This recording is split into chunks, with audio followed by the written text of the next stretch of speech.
ಬ್ರಗೇಂದ್ರ ಭಟ್ ಅಂತ. ಆಲದ ಮರದ ಬೀಜ ಚಿಕ್ಕದಾಗಿರ್ಬೇಕಾದ್ರೆ ಅದರ ಪವರ್ ಆಫ್ ಒನ್ ಬರೀ ಒಂದಿರುತ್ತೆ.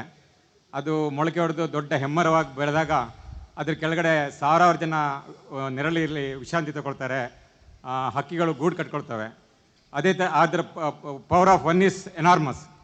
ಅದೇ ಥರ ಈಗ ನಾವು ಮನುಷ್ಯರನ್ನ ನೋಡಿದ್ರೆ ಟಾಟಾ ಇರ್ಬೋದು, ಬಿರ್ಲಾ ಇರ್ಬೋದು, ಅಂಬಾನಿ ಇರ್ಬೋದು, ಅದಾನಿ ಇರ್ಬೋದು, ನಾರಾಯಣ ಮೂರ್ತಿ ಇರ್ಬೋದು, ವಿಪ್ರೋ ಪ್ರೇಮ್ಜಿ ಇರ್ಬೋದು, ಅವರೆಲ್ಲ ಒಂದು ಕಾಲದಲ್ಲಿ ಒಬ್ಬರೇ ಒಂದು ಸಿಗ್ನಲ್ ಚಿಕ್ಕ ಹುಡುಗರಾಗಿದ್ದರು. ಇವತ್ತಿನ ದಿನ ತುಂಬ ದೊಡ್ಡದಾಗಿ ಅವರು ಬೆಳೆದಿದ್ದಾರೆ. ಆ power of one small boy is enormous. ಲಕ್ಷಾಂತರ ಜನರಿಗೆ ಅವರು ಉದ್ಯೋಗ ಕೊಟ್ಟಿದ್ದಾರೆ. ಅದೇ ಥರ ಒಂದು 60-70 ವರ್ಷದ ಹಿಂದೆ ರವಿಶಂಕರ್ ಅಂತ ಒಬ್ಬ ಚಿಕ್ಕ ಬಾಲಕ ಶಿವಮೊಗ್ಗದಲ್ಲಿ ಮೆಡಿಟೇಷನ್ ಮಾಡಿದಾಗ power of one Ravishankar boy was only one. ಇವತ್ತು ರವಿಶಂಕರ್ ಗುರೂಜಿ ಅನ್ನೋದೊಂದು ವ್ಯಕ್ತಿ ಅಲ್ಲ, ಅದೊಂದು ದೊಡ್ಡ ಸಂಸ್ಥೆಯಾಗಿ ಬೆಳೆದಿದೆ. 192 ದೇಶಗಳಲ್ಲಿ ಅದು ಇದೆ. ಅದು ನಮ್ಮಂಥವ್ರೆಲ್ಲರಿಗೂ ಕೂಡ ಒಂಥರ ಸ್ಫೂರ್ತಿ. ಅದು ನನ್ನ ಪ್ರಶ್ನೆ ಏನಂತಂದರೆ, ಈ 192 ದೇಶಗಳಲ್ಲಿ ಇರುವಂಥ ಈ ರವಿಶಂಕರ್ ಗುರೂಜಿ ಅನ್ನುವಂಥ ಒಂದು ಸಂಸ್ಥೆಯಲ್ಲಿ ಎಷ್ಟು ಜನ ಡೈರೆಕ್ಟ್ ಎಂಪ್ಲಾಯ್ಮೆಂಟ್, ಅಂದರೆ ಈ ಒಂದು ರವಿಶಂಕರ್ ಗುರೂಜಿಯವರ ಒಂದು ಸಂಸ್ಥೆಯಿಂದಾಗಿ ನನ್ನ ಜೀವನ ನಡೀತಾ ಇದೆ ಅಂಥೇಳಿ ಎಷ್ಟು ಜನ ಇದ್ದಾರೆ, ಮತ್ತು ಎಷ್ಟು ಜನ ಸ್ವಯಂ ಸೇವಕರಿದ್ದಾರೆ ಅಂಥೇಳಿ ಒಂದು ಅಂದಾಜು ನಮ್ಮಂಥವರಿಗೆಲ್ಲ ಅದೊಂದು ಸ್ಫೂರ್ತಿ ಆಗ್ತದೆ ಅಂತೇಳಿ ನನ್ನ ಕೇಳಿಕೆ. ನಮಸ್ತೆ, ಜಯ ಗುರುದೇವ್. ಆಲದ ಮರದಲ್ಲಿರೋ ಎಲೆಗಳು ಎಣಿಸೋದು ಹೆಂಗೆ ಕಷ್ಟನೋ ನಮ್ಮಲ್ಲಿ ಎಣಿಸೋದು ಹಾಗೆ ಕಷ್ಟವಾಗ್ತದೆ. ಎಷ್ಟೋ ಜನ ಇದರಿಂದ ಲಾಭ ಪಡೆದವರಿದ್ದಾರೆ, ಎಷ್ಟೋ ಜನಕ್ಕೆ ಒಳ್ಳೆಯದಾಗ್ತಾ ಇದೆ, ಎಷ್ಟೋ ಜನ ಉದ್ಯೋಗಪತಿಗಳಾಗಿದ್ದಾರೆ ಇಲ್ಲಿಂದ ಪ್ರೇರಣೆ ಪಡ್ಕೊಂಡವರು. ಆ ಥರ ಎಲ್ಲ ನಡೀತಾ ಇದೆ ತುಂಬ. ನಮಗೆ ಗೊತ್ತಿಲ್ಲ ಎಷ್ಟೊಂದು ಜನ ಮಾಡ್ತಾ ಇದ್ದಾರೆ ಅಂತ. ಜೈ ಗುರುದೇವ್. ಅವ್ರು ಹೇಳಿದಂಥ ವಿಷಯಕ್ಕೆ ನಂದೊಂದು ಕನ್ಕ್ಲೂಷನ್. ಭಗವಂತ ಕಲಿಯುಗದಲ್ಲಿ ನೇರವಾಗಿ ಕಾಣಿಸ್ಕೊಳ್ಳೋದಿಲ್ಲಂತೆ, ಗುರುವಿನ ರೂಪದಲ್ಲಿ ಕಾಣಿಸ್ಕೊಂಡು ಸಮಾಜದ ಉದ್ಧಾರಕ್ಕಾಗಿ ಅವನದೇ ಆದಂಥ ರೀತಿಯಲ್ಲಿ ಪ್ರಯತ್ನವನ್ನು ಮಾಡ್ತಾರಂತೆ. ಹಾಗೆ ರವಿಶಂಕರ ಗುರೂಜಿಯವರು ಸಹಿತ ಒಂದು ಭಗವಂತನ ಅವತಾರ ಅಂತ ಹೇಳ್ತಕ್ಕಂಥ ಭಾವನೆ ನನ್ನದು. ಆ ಕಾರಣಕ್ಕಾಗಿ ಅನಂತ ಪ್ರಣಾಮಗಳನ್ನು ಸಲ್ಲಿಸ್ತಾ ನನ್ನದೊಂದು ಸಣ್ಣ ಪ್ರಶ್ನೆ. ಸಮಾಜದ ಅಧೋಗತಿಗೆ, ಭ್ರಷ್ಟಾಚಾರ, ಅತ್ಯಾಚಾರಗಳಿಗೆ ಬಹುಶಃ ಮಾದಕ ವಸ್ತುಗಳ ಸೇವನೆ ಪ್ರಮುಖ ಕಾರಣ ಅಂತ ನನ್ನ ಭಾವನೆ. ವಿಶೇಷವಾಗಿ ಕುಡಿತದಂತಹ ಸಮಸ್ಯೆಗಳಿಂದ ಅದು ದೊಡ್ಡ ಪ್ರಮಾಣದಲ್ಲಿ ಸಮಾಜದ ಅಧೋಗತಿಗೆ ಕಾರಣ. ಅದರ ಜೊತೆಯಲ್ಲಿ ಸಾತ್ವಿಕರಿಗೆ ಸ್ವಲ್ಪ ಕಷ್ಟದ ವಿಷಯ ಇದು ಅಂತ ನಮ್ಮ ಭಾವನೆ. ಹಾಗಾಗಿ ಇದರ ನಿವಾರಣೆಗಾಗಿ ಬಹುಶಃ ಎಲ್ಲ ಮಠಾಧಿಪತಿಗಳನ್ನು ಸಹಿತ ಸೇರಿಸ್ಕೊಳ್ಬಹುದು ಅಂತ ನನ್ನ ಭಾವನೆ. ಹಾಗೆ ಮಾಡಬಹುದಾ ಅಂತ ಒಂದು ಪ್ರಶ್ನೆ ನಮ್ಮದು. ಖಂಡಿತ ಎಲ್ಲ ಇದರಲ್ಲಿ ಎಲ್ಲರೂ ಸಹಮತಿ ಇದೆ. ಎಲ್ಲ ಧರ್ಮದವರು, ಎಲ್ಲ ಮತದವರು, ಎಲ್ಲ ಮಠದವರು ಎಲ್ಲರೂ ಎಣಿಸೋದಿಷ್ಟೇ, ನಮ್ಮ ದೇಶದಲ್ಲಿ ಮಾದಕ ದ್ರವ್ಯಗಳ ಸೇವನೆ ಆಗಕೂಡ್ದು ಅನ್ನೋದು. ಅದರ ಬಗ್ಗೆ ಎಲ್ಲರೂ ಸಹಮತರಾಗಿದ್ದಾರೆ. ಅದಕ್ಕೆ ಬರೀ ಅವ್ರಿಗೆ ಮಾಡಬೇಡಿ ಅಂತ ಹೇಳಿದ್ರೆ ಸಾಕು, ಅವ್ರಿಗೆ ಅದಕ್ಕೊಂದು ಉಪಾಯ ಕೊಡಬೇಕು. ಮಾದಕ ದ್ರವ್ಯ ಸೇವನೆ ಮಾಡೋರಿಗೆ ಅದರಿಂದ ಹೊರಗೆ ಬರೋದು ಹೇಗೆ ಅನ್ನೋದು ಒಂದು ಕಲ್ಪಿಸ್ಕೊಡ್ಬೇಕು.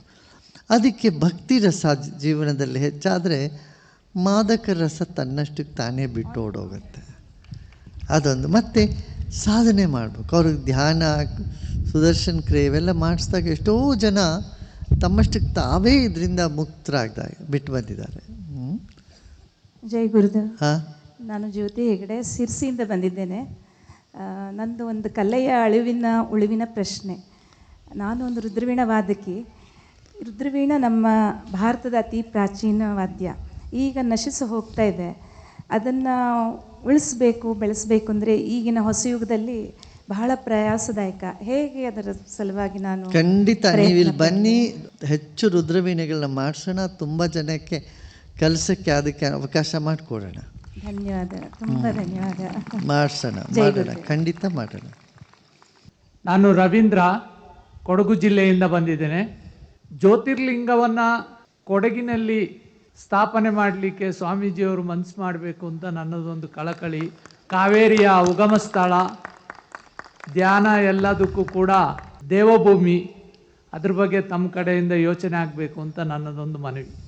ಅಲ್ಲಿಗೆ ಪ್ರವಾಸಕ್ಕೆ ಬರೋಣಂತೆ, ಖಂಡಿತ ಜ್ಯೋತಿರ್ಲಿಂಗನ ಕಳಿಸ್ಕೊಡ್ತೇವೆ ಅಲ್ಲಿ ಕೊಡಗಿಗೆ. ಜೈ ಗುರುದೇವ್. ಗುರುಜಿ, ದೇವಸ್ಥಾನಗಳಲ್ಲಿ ಪೂಜೆ ಮಾಡುವಾಗ ಗಂಟೆ ಬಾರಿಸೋದಕ್ಕೂ ಸಹ ಯಂತ್ರಗಳನ್ನ ಉಪಯೋಗಿಸ್ತಾರೆ, ನಗಾರಿಗೂ ಸಹ ಯಂತ್ರಗಳನ್ನ ಉಪಯೋಗಿಸ್ತಾರೆ. ಇವಾಗ ಅಂತೂ ತೀರ್ಥ ಕೊಡಲಿಕ್ಕೂ ಸಹ ಮಿಷನ್ ಇದೆ. ಇದು ಎಷ್ಟರ ಮಟ್ಟಿಗೆ ಸರಿ ಅಂತ? ಎಲ್ಲ ಯಾಂತ್ರಿಕವಾದರೆ ಭಾವನೆಗಳಿಗೆ ಬೆಲೆ ಎಲ್ಲಿದೆ ಅಂತ ಗುರುಜಿ. ಕೃತ್ಯಗಳ ಯಾಂತ್ರಿಕವಾದರೆ ಪರವಾಗಿಲ್ಲ, ಮನುಷ್ಯ ಯಾಂತ್ರಿಕನಾಗಿಬಿಟ್ರೆ ಕಷ್ಟ. ಮನುಷ್ಯನ ಮನಸ್ಸು ಯಾಂತ್ರಿಕವಾಗಿ ಕುಡಿದು ಆ ಕೃತ್ಯಗಳು ಎಲೆಕ್ಟ್ರಾನಿಕ್ಸಿಂದ ಎಲೆಕ್ಟ್ರಿಕ್ಕಿಂದ ಗಂಟೆ ಬಾರಿಸಿದ್ರದೇನು ತೊಂದರೆ ಇಲ್ಲ ಅಲ್ವಾ? ಮನಸ್ಸು ಯಾಂತ್ರಿಕವಾಗಿ ಬಿಟ್ಟರೆ ಕಷ್ಟ. ಅದಕ್ಕೇನಾಗಿದೆ, ಮನಸ್ಸು ಯಾಂತ್ರಿಕವಾಗಿ ಹೋಗಿ ಏನೋ ಒಂದಷ್ಟು ಪೂಜೆ ಮಾಡಿ ಒಂದಷ್ಟು ಹೂವು ಹಾಕಿ ತೆಂಗಿನಕಾಯಿ ಹೊಡ್ಕೊಂಡು ನಾವು ಹಂಗೆ ಬಂದುಬಿಡ್ತಿದ್ದೀವಿ ದೇವಸ್ಥಾನಕ್ಕೆ ಹೋಗಿ. ಅದು ಯಾಂತ್ರಿಕವಾದರೆ ಪ್ರಯೋಜನ ಇಲ್ಲ. ಜೈ ಗುರುದೇವ್. ಹಾಂ. ಈ ಕಲ್ಚರ್ ಮತ್ತು ಟ್ರೆಡಿಷನ್ ಅಂತ ಹೇಳುವಂಥದ್ದು ಪುರಾತನವಾಗಿ ನಡ್ಕೊಂಡು ಬಂದಿರತಕ್ಕಂಥದ್ದು. ಇದು ಹೇಗೆ ನಮ್ಮ ಬದುಕಿನ ಮೇಲೆ ಪರಿಣಾಮ ಬೀರುತ್ತೆ ಅಂತ ಹೇಳುವಂಥದ್ದು? ನಮಗೆ ಅದು ಪರಿಣಾಮ ಆಗ್ತಾ ಇದೆಯಲ್ಲ. ನಮ್ಮ ಉಡುಗೆ ತೊಡುಗೆ, ಊಟ ತಿಂಡಿ, ನಮ್ಮ ವ್ಯವಹಾರ ಎಲ್ಲದರಲ್ಲೂ ನಮ್ಮ ಸಂಸ್ಕೃತಿ, ಹಬ್ಬ ಹರಿದಿನಗಳು ಎಲ್ಲದರ ಮೇಲೂ ಅದರ ಪ್ರಭಾವ ಇದ್ದೇ ಇದೆ ಅಲ್ಲ. ನಮಸ್ಕಾರ. ಗಣೇಶ್ ಭಟ್ ಅಂತ ಶಿಲ್ಪಿ ಮಾತಾಡ್ತಾ ಇರೋದು.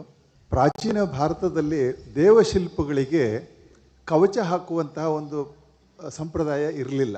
ಅಂದರೆ ರಾತ್ರಿ ವಿಗ್ರಹಕ್ಕೆ ಭದ್ರತೆಗೋಸ್ಕರ ಕವಚ ಹಾಕ್ತಾ ಇದ್ರು, ಬೆಳಿಗ್ಗೆ ತೆಗೆದು ದೇವರ ದರ್ಶನವನ್ನು ಭಕ್ತರಿಗೆ ಮಾಡಿಕೊಡುವಂಥ ಸಂಪ್ರದಾಯ ಇತ್ತು. ಅಂದರೆ ಭಕ್ತನ ಮೇಲೆ ದೇವರ ದೃಷ್ಟಿ ಬೀಳಲಿ ಅನ್ನುವಂತಹ ಭಾವನೆ ಇತ್ತು. ಅದಾದ ನಂತರದಲ್ಲಿ ಇತ್ತೀಚಿನ ದಿನಗಳಲ್ಲಿ ದೇವರಿಗೆ ಬೆಳ್ಳಿಯ ಕಣ್ಣನ್ನು ಹಾಕಿ ಭಕ್ತರಿಗೆ ದೃಷ್ಟಿಯೇ ಬೀಳದೆ ಇದ್ದ ಹಾಗೆ ಮಾಡುವಂಥದ್ದೊಂದು ಪರಂಪರೆ ಬೆಳೀತಾ ಇದೆ. ಅದು ಅಲ್ಲದೆ ಮೂಲ ಸ್ವರೂಪವನ್ನು ಮರೆಮಾಚುವಂತಹ ಪೂರ್ಣ ಬಿಂಬಕ್ಕೆ ಕವಚವನ್ನು ಕಟ್ಟುವಂತಹ ಸಂಪ್ರದಾಯ ಇದೆ. ಇದು ಎಷ್ಟರ ಮಟ್ಟಿಗೆ ಸರಿ?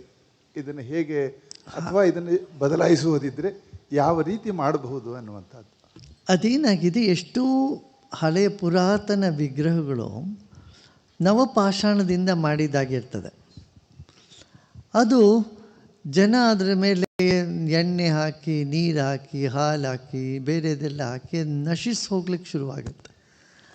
ಆವಾಗ ಆ ವಿಗ್ರಹವನ್ನು ಕಾಪಾಡಲಿಕ್ಕೋಸ್ಕರ ಕೂಡ ಕವಚ ಹಾಕಿ ಅದರ ಮೇಲೆ ಪುಷ್ಪ ಪೂಜೆ ಮಾಡೋದು, ಸ್ನಾನ ಅಭಿಷೇಕ ಮಾಡೋದು, ಇದನ್ನು ಒಂದು ಪದ್ಧತಿಯಾಗಿ ಕೆಲವು ಕಡೆ ತೊಗೊಂಬಂದಿದ್ದಾರೆ. ಈಗ ಎಷ್ಟೋ ಕಡೆ ದೊಡ್ಡ ದೊಡ್ಡ ದೇವಸ್ಥಾನಗಳಲ್ಲಿ, ಹೆಸರಾದಂಥ ದೇವಸ್ಥಾನಗಳು ನೋಡಿದ್ರೆ ಆ ಶಿಲೆಯಲ್ಲಿ, ಶಿಲೆ ಆಗಿದ್ದರೂ ನೋಡಿ, ನೀರು ಹರಿತಾ ಇದ್ದರೆ ಒಂದು ಶಿಲೆಯೂ ಕರಗುತ್ತದೆ. ಕಲ್ಲುಗಳು ಗುಂಡು ಕಲ್ಲಾಗೋದು ಹೇಗೆ, ನೀರು ಹರಿದು ಆ ಚೌಕಟ್ಟಾಗಿರೋ ಕಲ್ಲು ನುಣಕ್ಕಾಗಿಬಿಡುತ್ತೆ. ಹಾಗೆ ದೇವಸ್ಥಾನದ ವಿಗ್ರಹಗಳನ್ನ ಕಾಪಾಡುವ ಒಂದು ಉದ್ದೇಶವೂ ಇರ್ಬೋದು ಹಿಂದೆ. ಅದಕ್ಕೋಸ್ಕರ ಕವಚಗಳನ್ನ ಮಾಡಿ ಹಾಕಿತ್ತು. ಮತ್ತು ಇನ್ನೊಂದೇನು ಅಂತಂದರೆ, ಜನಗಳಿಗೆ ಈ ವಜ್ರ ಕವಚ, ವಜ್ರ ಕಿರೀಟ ಇವೆಲ್ಲ ಹಾಕೋಬೇಕು ಅಂತ ಒಂದು ಮನಸ್ಸಿನಲ್ಲಿ ಇರ್ತದಲ್ಲ. ಯಾವುದಕ್ಕೆ ನಾವು ಪ್ರಾಮುಖ್ಯತೆ ಕೊಡ್ತೀವೋ ಅದನ್ನೆಲ್ಲ ದೇವ್ರಿಗೆ ಹಾಕಬೇಕು ಅಂತ.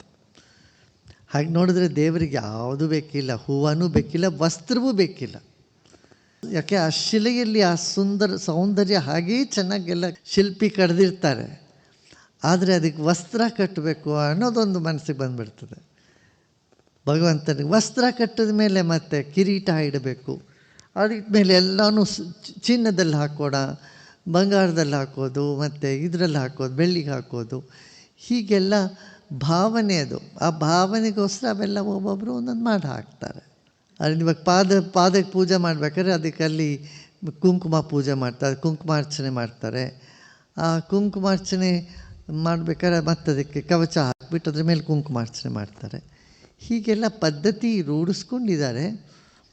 ನೀವು ಹೇಳೋದು ಕರೆಕ್ಟ್. ಆ ಮೂರ್ತಿಯಲ್ಲಿ ನಿಜವಾದ ಆ ರೂಪ ಇರಬೇಕಿದ್ರೆ, ಅದರಲ್ಲೆಲ್ಲವೂ ಇರಬೇಕಿದ್ರೆ ಅದನ್ನು ಹಾಗೇ ಅನುಭವಿಸೋದು ಒಂದು ಚಂದ, ಅದು ಒಂದು ವಿಶೇಷತೆ.